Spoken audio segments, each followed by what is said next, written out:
हाँ, तो मैं राहुल यादव आप लोगों का राणा IAS अकेडमी पर एक बार फिर से स्वागत करता हूँ। और जैसा कि आप लोग जानते हैं, मैं मैथ पढ़ाऊँगा आपको। तो हम पढ़ रहे थे HD यादव की बुक से संख्या पद्धति यानी कि नंबर सिस्टम, और उसमें हमने एक पिछली क्लास में 17 सवाल पढ़ लिए थे। तो आज हम सवाल नंबर 18 से कंटिन्यू करेंगे और आप लोग अपनी बुक्स में सवाल नंबर 18 देखेंगे, और मैं भी देखो अपनी बुक्स में देख रहा हूँ। तो देखो सवाल नंबर 18 में इन्होंने कहा है कि दो प्राकृतिक क्रमागत विषम संख्याओं के वर्गों का योगफल 394 है। तो इन संख्याओं का योगफल क्या होगा?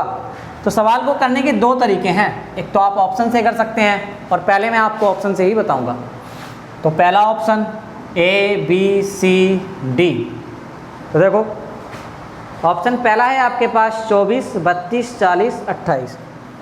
24, 32, 40 और ये 28। तो इस तरह से आपके पास 4 ऑप्शन हैं। तो अब विषम संख्या हैं, तो विषम संख्या में 12-12 के हाफ में बांटेंगे हम इसे, और हमें पता है कि क्रमागत विषम क्या होती हैं, लगातार 2 के अंतर पे। तो 12-12 के हाफ में बैठेंगे तो 12-12 सम होती हैं, तो एक कम चले जाओ 11, और यहाँ 2 का अंतर 13, तो 11, 13, 24। इसे बांट सकते हैं इस तरह से हम 16 यानी कि 15 और 17 में, और इसे बांट सकते हैं हम 19 और 21 में। इसे बांट सकते हैं हम 14 यानी कि 13 और 15 में।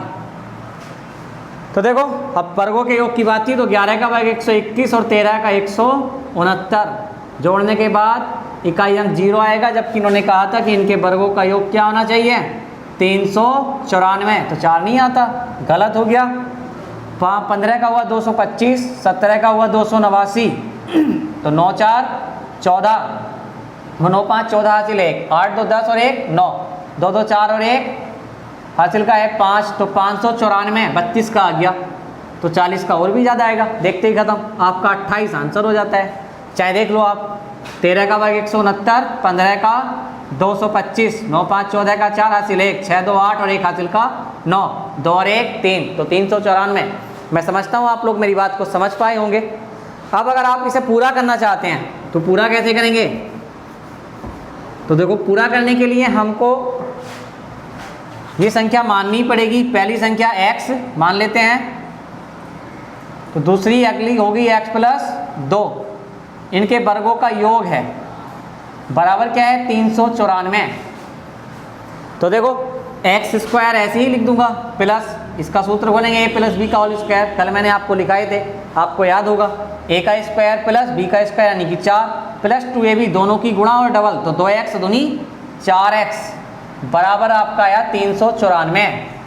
अब 1 और 1 2x स्क्वायर प्लस 4x। अब ये 394 में 4 घटेगा तो माइनस के 390 बराबर 0 रह गया आपका।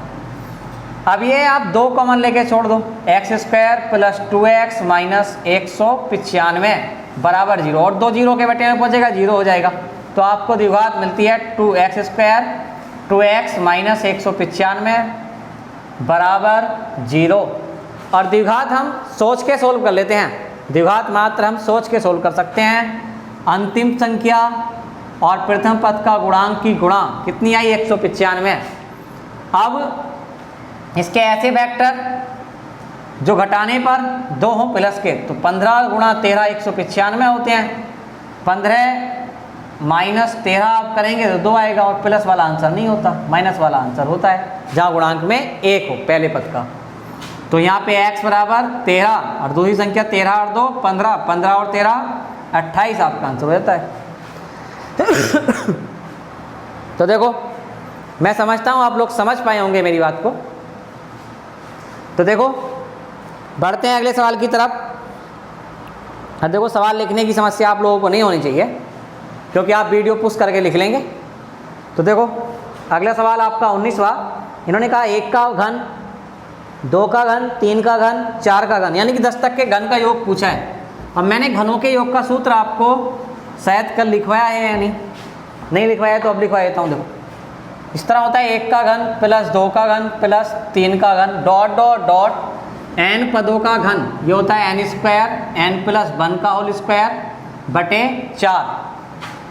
अब आप n क्या है, आपका सवाल आपको दिया है 1 का घन, 2 का घन प्लस 3 का घन डॉट डॉट डॉट, यहाँ 10 का घन दिया है आपको, तो आप n की जगह क्या लिखेंगे, n का मान आपका 10 है, तो 10 का वर्ग कितना हुआ 100, या एक लाइन बढ़ा लो, चलो इस तरह लिखो 10 का वर्ग, और यहाँ पे 10 प्लस 1 का वर्ग बटे 4, तो 10 का वर्ग 100, 11 का वर्ग 121 बटे 4, 4 से भाग करी 25, 25 ही का ना 25 का 5 हासिल हुए 2, 25 दूनी 50 और 2 52 का 2 हासिल हुए 5, 25 का 25 और 5 तो 30, ये आपका आता है 3025।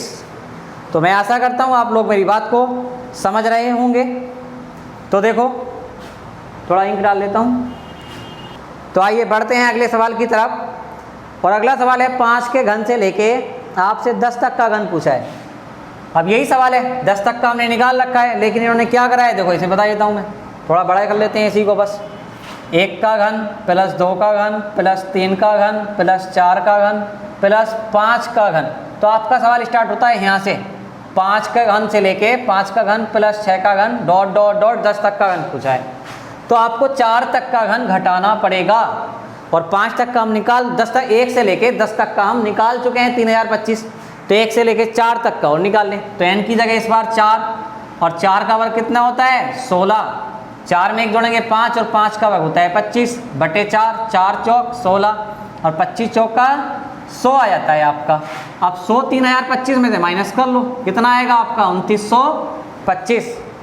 तो मैं समझता हूँ आप लोग मेरी बात को समझे होंगे, और समझ में नहीं आए तो आप कमेंट बॉक्स में लिखें आपका ये टॉपिक। मैं डाउट्स क्लास में जब ये चैप्टर समाप्त होगा तब मैं आपका एक डाउट सेशन भी ले लूँगा, जो आपकी जब तक कमेंट में डाउट आएंगे उनको मैं चैप्टर के लास्ट होने के बाद में डाउट में उठा लूँगा, क्योंकि हम तो आपको ये पूरी किताब सोल्व करवाएंगे है जी यादव वाली। अब जब चैप्टर 1 ख़त्म हुआ करेगा तो उस समय हम डाउट सीजन रखा करेंगे। जब चैप्टर ख़त्म हुआ उस चैप्टर के पूरे डाउट हम आपकी कमेंटों से उठा के उसमें एक वीडियो बना दिया करेंगे। तो देखो अगले सवाल की तरफ। अब अगला सवाल है आपका 1 से लेके 10 तक के घनों का योग दिया है और कुछ पूछा है आगे। तो देखो सवाल लिख रहा हूँ मैं बोर्ड पे, तभी आप समझ पाएंगे। 1 का घन प्लस 2 का घन प्लस 3 का घन डॉट डॉट डॉट, इन्होंने कहा 10 तक का घन का मान है 3025, जो हमने अभी कुछ समय पहले निकाला था वो इन्होंने अगले सवाल में लिख दिया। अब ये कहते हैं 4 plus 8 plus 7 4 plus 32 plus 108 plus dot dot dot 4000 की वैल्यू बता दो। अब यहाँ पे हमें एक चीज़ कॉमन दिख रही है कि 4 सब में आ रहा है कि जो 4 से 1000 बार, 4 से 27 बार, 4 से 8 बार, 4 से 1 बार, और 1 होता है 1 का घन, 8 होता है 2 का घन, 27 होता है 3 का घन, 1000 होता है 10 का घन, यानी कि ये सब कॉमन हो जाएगा। यानी कि 4 से गुणा कर लो बस सिंपल, यहाँ 3025 की 12100 आंसर हो जाता है। लेकिन आप करेंगे तो इस तरह से 4 कॉमन, 1 प्लस 8 प्लस 27 डॉट 1000। अब 4 ऐसे ही 1 का घन प्लस 2 का घन प्लस 3 का घन डॉट डॉट डॉट 10 का घन, ये आपका आता है इस तरह से। अब इसका मान आपको दे रखा है 3025, 4 से गुणा करोगे 12100 आपका आ जाता है। अब बताओ आप लोग समझ रहे होंगे मेरी बात को। तो देखो चलता हूँ अगले सवाल की तरफ।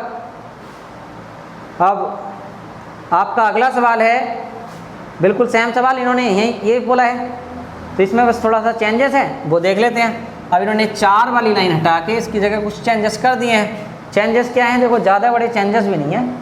इन्होंने कहा 2 का घन, 4 का घन, 6 का घन डॉट डॉट 20 का घन, बोले इसका मान बता दो। अब सिंपल सी बात है, हमें दिख रहा है कि 2 की घात 3 मान कॉमन है, और 2 की घात 3 का मान होता है 8, और 8 से गुणा करूँ तो 8 या 24, 24200 इसका आंसर बनेगा। लेकिन आपको पूरा समझना है, तो देखो आइए मेरे साथ। इसे मैं लिख सकता हूँ 1 गुणा 2 की घात 3, इसे लिख सकता हूँ 2 गुणा 2 की घात 3, इसे लिख सकता हूँ 2 गुणा 3 की घात 3 प्लस डॉट डॉट डॉट, इसे लिख सकता हूँ 2 गुणा 10 की घात 3। अब इसे मैं लिख सकता हूँ एक्सप्लेन करके 1 की घात 3 गुणा 2 की घात 3, क्योंकि घातांक करनी आप पढ़ेंगे तो घात अगर ब्रैकेट में है तो अंदर वाले 2 या 3 सभी पदों पर घात आएगी। तो प्लस 2 की 3 गुणा 2 की 3 प्लस 2 की 3 गुणा 3 की 3 प्लस डॉट डॉट डॉट 2 की 3 गुणा 10 की 3। अब एक बात देखी हो आपने कि 2 की घात 3 2 की घात 3 सभी जगह कॉमन है, तो यहाँ हमने 2 की घात 3 क्या ले लिया, कॉमन ले लिया। अब यहाँ से बचता है 1 की 3 2 की 3 3 की 3 डॉट डॉट डॉट 10 की 3। अब इसकी वैल्यू है हमारे पास 3025 और 2 की घात 3 का मान 8 गुणा करी 24,200। तो मैं आशा करता हूँ आप लोग समझ रहे होंगे मेरी बात को। तो देखो बढ़ता हूँ अगले सवाल की तरफ। अब सवाल नंबर आपके 22 सवाल हो गए हैं अब तक। अब सवाल नंबर 23 की तरफ चलेंगे। 23 में इन्होंने कहा दो संख्याओं का गुणनफल 336 है, उनका योगफल अंतरफल से 28 अधिक है, तो संख्याएं हैं। दो संख्याओं का गुणनफल 336 है, तो पहली संख्या गुणा दूसरी संख्या बराबर 336। तो देखो लिखेंगे a इंटू बी बराबर 336। अब a प्लस बी दो संख्याओं का योगफल, इनके अंतरफल यानी a माइनस बी से ये वाला 28 अधिक है, तो बराबर करने के लिए इधर 28 हम ऐड कर लेंगे। a प्लस का कट गया, माइनस का इधर आके जुड़ गया। 2b बराबर 28 और 2 से भाग करी तो 14, तो b बराबर आपका 14 आ गया, एक संख्या मिल गई। दूसरी संख्या निकालने के लिए यहाँ मान रख लो, a ऐसे ही b की जगह 14 बराबर 336। 14 दूनी 28 बचे 5, 14 चौका 56, तो a बराबर आपका आ गया 24। तो संख्या क्या हुई आपकी 24 और 14। अब देखो अगर आप इस सवाल को ऑप्शन से करते तो ऑप्शन से भी कर सकते थे। ऑप्शन में आपको 24 14 दिया होगा, आप इनकी गुणा करेंगे तो 36 आएगा, 24 14 को जोड़ेंगे तो 38 आएगा, घटाओगे 10 आएगा, अंतर करोगे तो 28 अधिक आ रहा है। आ रहा नहीं आ रहा है? तो इस तरह ऑप्शन से भी उठा सकते हैं। अब देखो ये डिपेंड करता है आपके ऊपर कि आप ऑप्शन को कितना पहचान रहे हो। और सवाल हमें जब मिलता है एग्ज़ाम में तो उस समय होता है कि हम भूल जाते हैं कि हमें कैसे करना है। अच्छे लोग भूल जाते हैं, तब वॉलंटियर देखते हैं कि कैसे लिखना है। तो आपको सवाल बेसिक पे आने चाहिए, क्योंकि 100 ट्रिक उड़ जाती हैं एग्ज़ाम हॉल में जाके।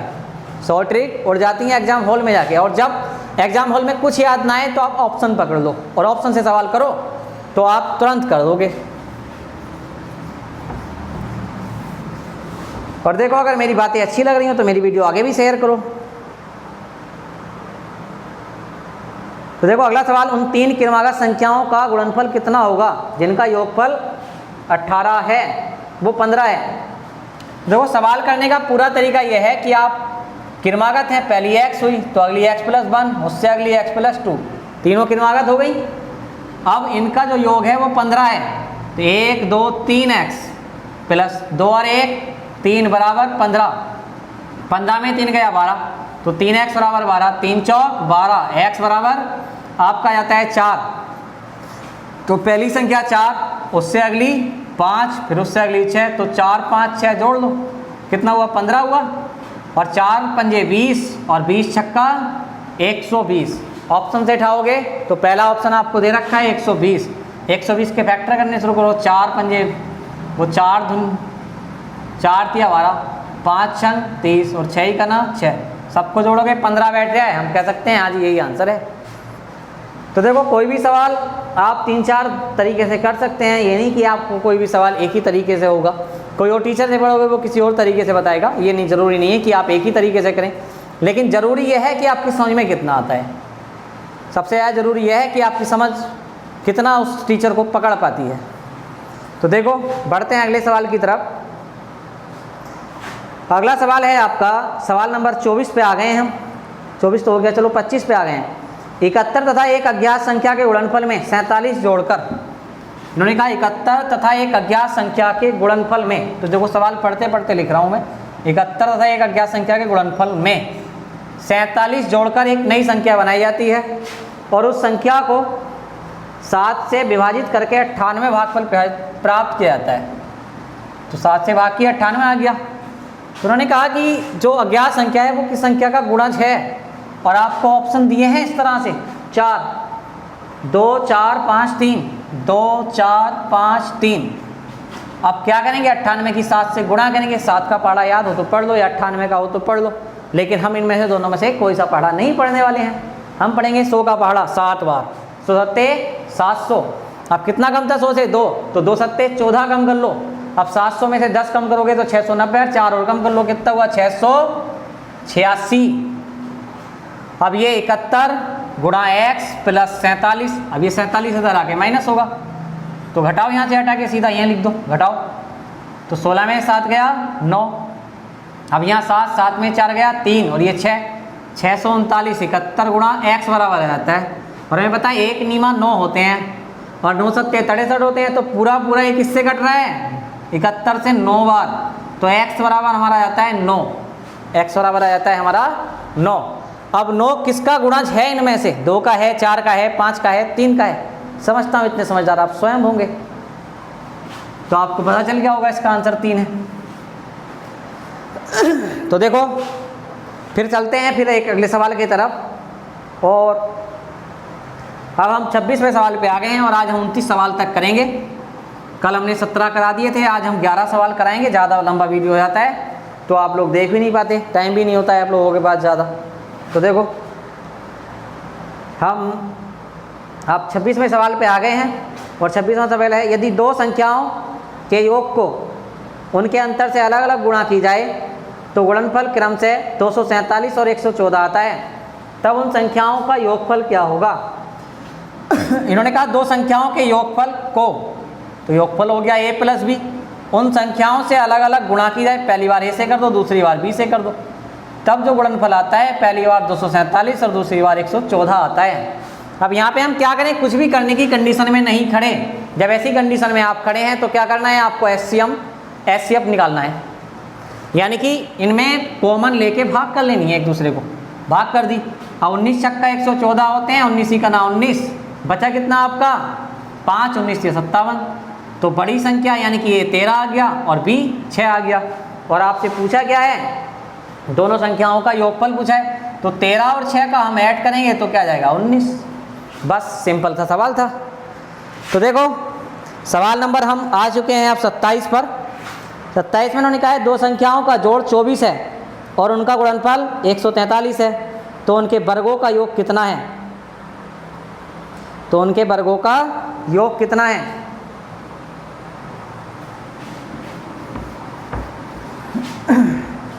तो देखो इन्होंने कहा दो संख्याओं का योग 24 है और उनका गुणनफल 143 है, इनके वर्गों का योग कितना होगा?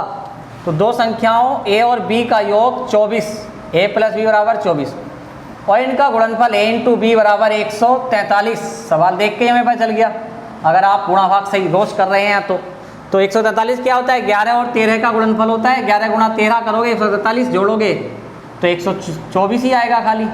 अब 11 का वर्ग करोगे 121, 13 का वर्ग करोगे 169, दोनों को आप जोड़ोगे तो क्या आ रहा होगा आपका 9 और 1 10 का 0, 6 2 8 और 1 9, 6 2 8 और 1 हासिल का है तो 9 का 9 ही आ गया, 1 और 1 2, तो 290 आपका आंसर आता है। लेकिन आप इसे पूरा करना चाहें तो यहीं पे आइए, देखो दोनों पक्षों का आप वर्ग करेंगे, दोनों पक्षों का वर्ग करने पर तो a square plus b square plus 2ab, और 24 का वर्ग आपको याद ही होगा 576।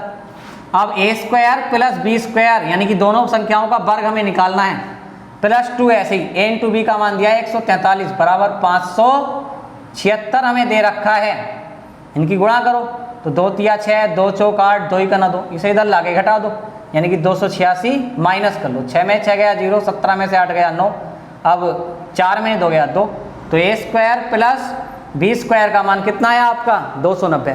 जो आपको पसंद आए उस तरीके से लिख लीजिएगा और समझ लीजिएगा। वीडियो को दोबारा रिपीट करके देखिए, बार बार देखिए, एक बार में समझ नहीं आता तो आप वीडियो को दोबारा चला के देखिए। तो देखो बढ़ते हैं अगले सवाल की तरफ। सवाल नंबर 28 और एक बहुत अच्छा सवाल है। तो देखो सवाल मैं आशा करता हूं कि आप किताब लेके बैठेंगे और सवाल उससे पढ़ेंगे, तब यहाँ पे सॉल्यूशन देखेंगे, तभी आपको अच्छे से समझ में आएगा। तो देखो पहला 28 सवाल नंबर 28 है, दो शून्योत्तर संख्याएं ऐसी हैं जिन उनका अंतर, उनका योगफल तथा उनका गुणनफल 1 5 36 के अनुपात में है, तदनुसार उन संख्याओं का योगफल कितना है, उनका अंतर योगफल, अंतर मतलब a माइनस बी, योगफल a प्लस बी। देखो अनुपात में दिया ना, तो इस तरह ही लिख लो, और उनका गुणनफल। अब इन्होंने बताया भैया मुझे कि 1, 5 और 36 के रेशियो में है ये। अब मुझे कुछ तो प्राप्त करना ही है, तो मैं पहले उस पर आता हूँ कंडीशन पे, a प्लस बी बराबर 5k मान लिया मैंने, और a माइनस बी बराबर ये इसका मान 1 है, तो 1k लिख दिया मैंने। अब इन्हें जोड़ा तो ये कट गए, 2a बराबर ये 6k, अब 2 से काटा तो 3k, यानी कि a की वैल्यू 3k आ जाती है, तो b की वैल्यू क्या आ जाएगी 2k।